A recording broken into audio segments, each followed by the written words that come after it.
Selamat datang lagi di kamar gue, di Kamar Rama. Selamat datang di review film di Kamar Rama. Udah lama ya gue nggak review film, terutama film bioskop. Oke, hari ini gue mau ngomongin banyak tentang film remake atau film reboot yang ada feel nostalgianya. Ya karena di reboot atau di remake. Tapi karena ada feel nostalgianya, maksudnya gue berarti ini film lebih tua gitu, lebih tua 10 tahun atau bahkan sampai 20 tahun gitu. Jadi makanya butuh remake atau bahkan reboot gitu loh. Kebetulan gue baru nonton 2 film yang bersinggungan sedikit dengan hal ini gitu ya. Yang pertama itu ada Dune. Ya ini remake dari Dune yang dulu pernah rilis di tahun 1984. Short review aja dikit. Buat yang belum nonton Dune 1984, mending jangan nonton 1984 dan langsung nonton Dune 2021. Tapi kalau yang udah nonton Dune lamanya, Dune 1984, lu sangat sangat disarankan banget nonton Dune yang baru. Sangat recommended dari gua. Bahkan dijamin pasti lu terpukau gitu, dan feel-nya akan beda banget sama Dune yang 1984. Tapi kali ini gue nggak ngomongin Dune secara detail, karena ya filmnya juga pas video ini dibuat udah turun dari bioskop, dan gue mau nonton film yang baru aja gue tonton dari video ini dibuat, yaitu Ghostbusters Afterlife.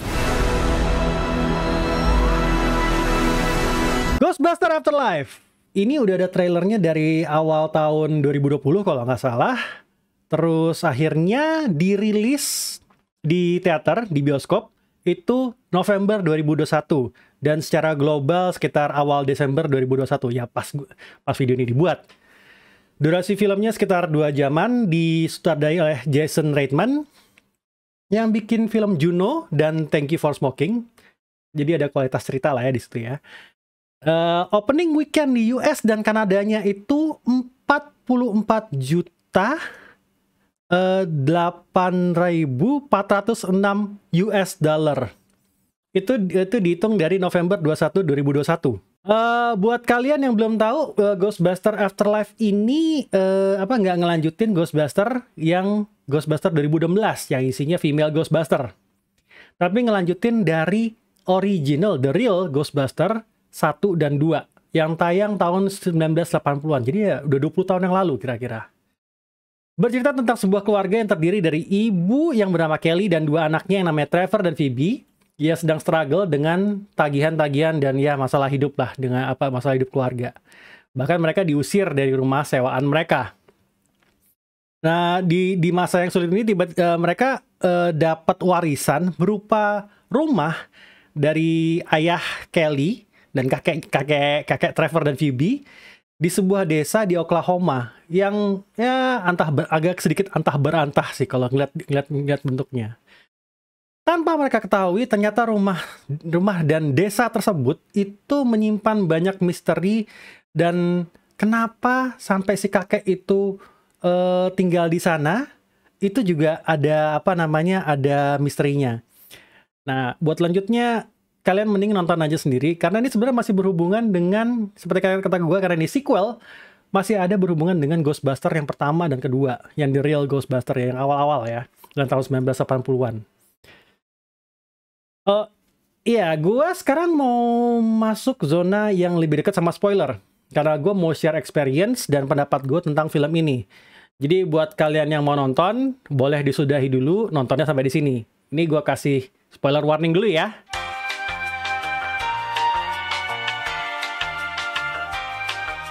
Oke, yang gue suka dari Ghostbusters Afterlife ini. Cerita misterinya bikin gue penasaran terus, walaupun agak slow di awalnya, tapi waktu sudah mulai ke reveal satu-satu itu bikin penasaran. Karena pertanyaan-pertanyaan gue, karena gue penggemar dulu waktu kecil nonton Ghostbusters Ghostbusters ini 1 dan 2, even gue nonton kartunnya. Itu mulai penasaran, banyak pertanyaan yang mulai muncul dan mulai kejawab di film ini. Jadi ini bagus gitu, nge-build up-nya tuh buat gue bagus ceritanya. Kemunculan cameo dari old Ghostbuster Nah, itu juga bikin apa namanya film ini nutup dan apa namanya bikin ya ada hubungannya akhirnya ada hubungannya dengan film lamanya karena tim ini keluar gitu loh dan ya seperti kata gue tadi ceritanya tuh berhubungan semua gitu dengan apa yang sudah terjadi di Ghostbuster pertama terutama. Acting dari Carrie Coon, Paul Rudd, Finn Wolfhard. Buat yang udah nonton Stranger Things, pasti kalian tahu Finn Wolfhard. McKenna Grace dan Logan Kim itu bisa dibilang asik dan ya, cukup oke lah gitu loh. Ada sedikit over dramatic tapi di batas yang cukup oke menurut gua. Nggak berasa lebay, nggak berasa jelek pun gitu. Efek dan visual. Oh, efek dan visual. Nggak lebay kayak Ghostbuster 2016 yang terlalu banyak warna menurut gue.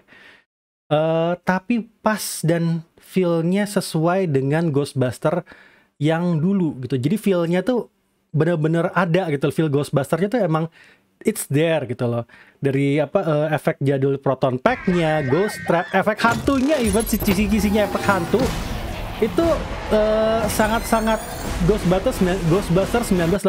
Tapi tentu saja efek jadul ini sedikit dipoles supaya lebih terasa modern ya. Tapi gini, itu bagusnya. Itu yang gue suka dari The Ghostbuster Afterlife ini. Walaupun gue merasa nostalgia dan ya, gue ngerasa film ini terlalu bertumpu sama perasaan nostalgia. Jadi terlalu berdiri di atas feel nostalgia. Ini yang gue rasain ya pas nonton ya.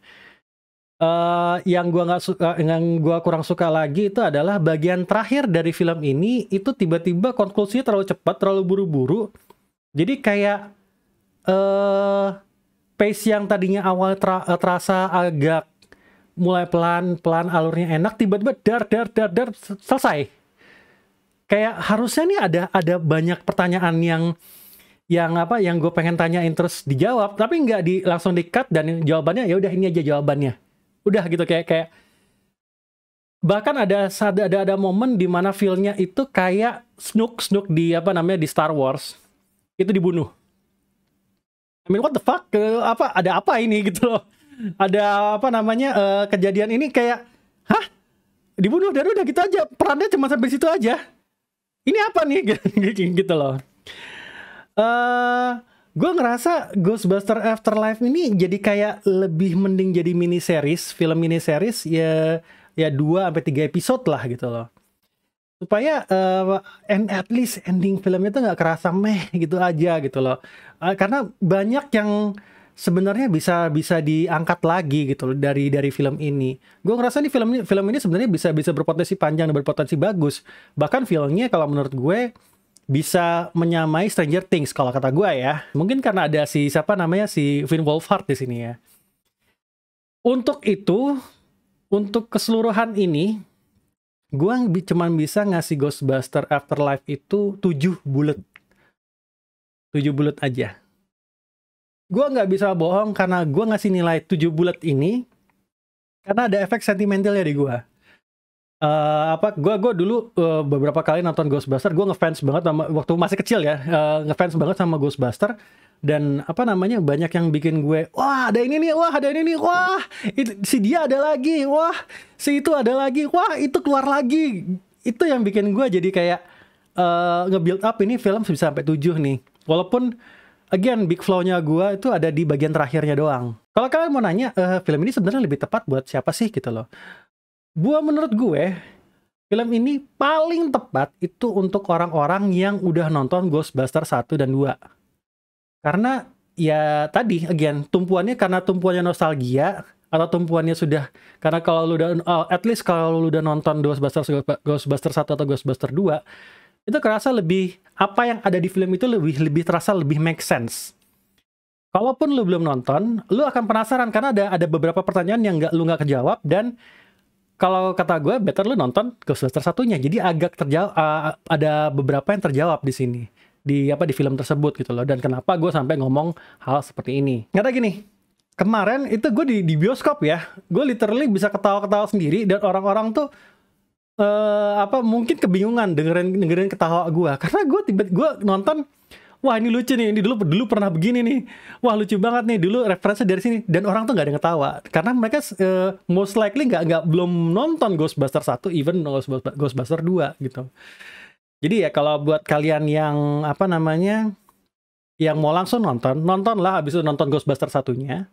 Kalau yang udah nonton Ghostbuster 1, Ghostbuster Afterlife ini cocok sekali untuk kalian. Bahkan feel-nya adalah nge-reboot apa namanya, cerita dari Ghostbuster itu sendiri. Jadi bikin renewal lebih tepatnya mungkin ya, untuk bikin cerita Ghostbuster itu ada lagi. Oke, bagaimana menurut kalian tentang Ghostbuster Afterlife? Kalau kalian sudah mau nonton atau berniat untuk nonton. Terima kasih sudah nonton Kamarama. Sampai jumpa di Kamarama selanjutnya.